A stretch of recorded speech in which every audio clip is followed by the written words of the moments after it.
এটি একটি আগাছা, তবে সাধারণ আগাছা নয়। এর নাম পার্থেনিয়াম, যা কংগ্রেস ঘাস বা গাজর ঘাস নামেও পরিচিত।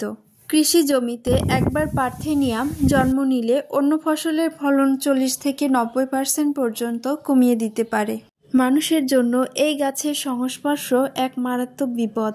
এই ফুলের রেণু বাতাসে ছড়িয়ে পড়লে তীব্র শ্বাসকষ্ট এবং ত্বকের সংস্পর্শে এলে দেখা দেয় চুলকানি, একজিমা এবং ঘা। পার্থেনিয়াম শুধু মানুষের জন্য নয়, গবাদি পশুর জন্য বিষাক্ত।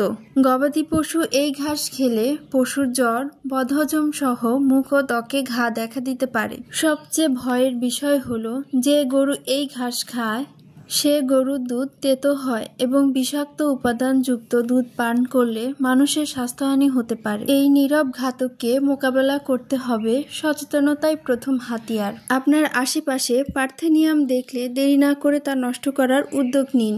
নিজেকে এবং পরিবারের প্রিয়জনদের সুরক্ষিত রাখুন। আল্লাহ হাফেজ।